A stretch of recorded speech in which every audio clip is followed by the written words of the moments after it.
Come get some. They say all work and no play makes Johnny a dull boy. But there are a lucky few who get to play at work and make it pay. In fact, Apple Computer was put on the map by a couple of young men employing just such a strategy. Now a similar story may be unfolding near Dallas. Byron Harris reports. At the beginning of 1992, we had just come back from Christmas vacation, and we started working on Commander Keen 7.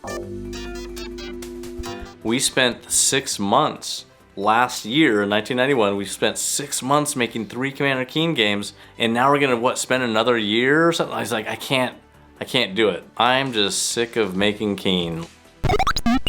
I don't want to make that, you know?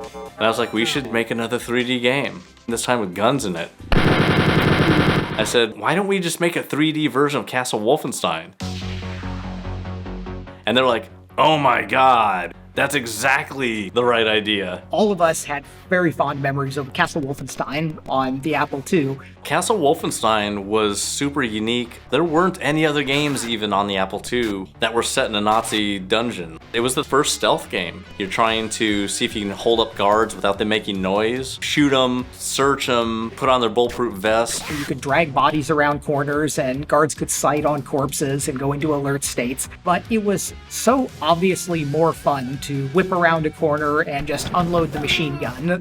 While we're making a game, we're playing the game hundreds of times a day. Like, it is nonstop. You're like running it to see how it feels and did this thing that I just made look good in the game.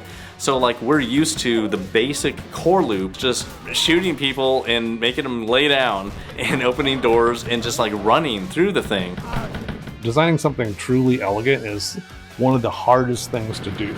Once you pare things down to only what needs to be there, it becomes something much purer and more enjoyable.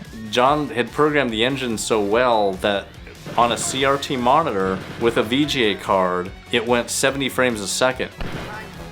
It was super fast. And then we put mouse movement in there, and holding the second mouse button, you could strafe unbelievably fast, faster than in any game.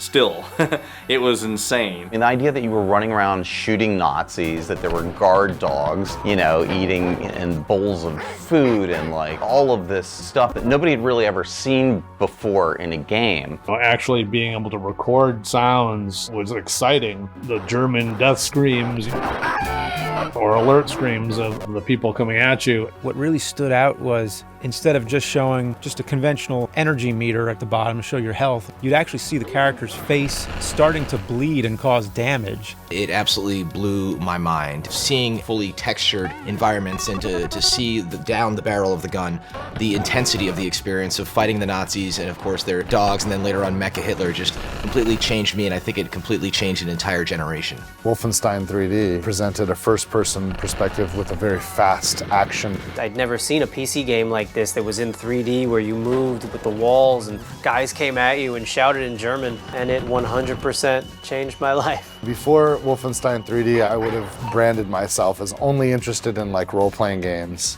I became a big fan of shooters after Wolf 3D. We had literally the big bags full of fan mail. Because we really felt like we had a major hit on our hand. 3 episodes we sold for like $35. 6 episodes, it would be a $50 package. 95% of our sales was for the full 6 episodes. To pay for the games, people had to write checks and they had to mail them. Commander Keen sold really well. We got our first check, and it's $10,000, we can live on that. It's sort of like, we'll buy a bar together. And Wolfenstein sold 10 times more than that. What?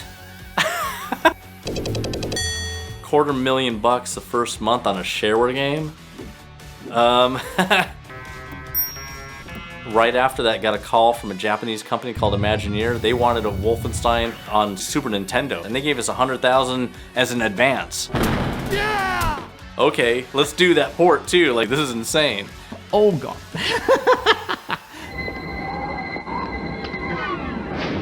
Nintendo was not happy because this is at a time when they were even censoring Mortal Kombat.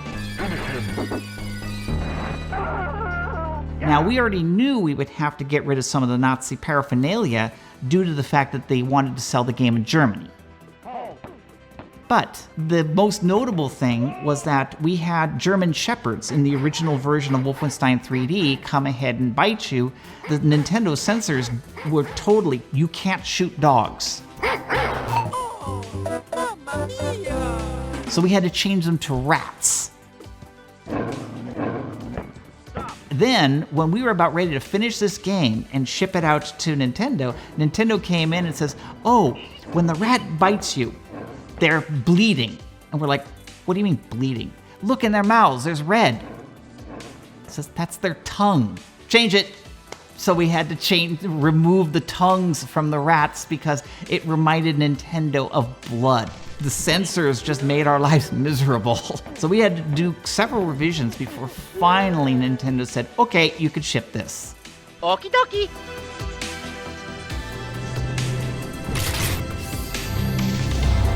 Come get some.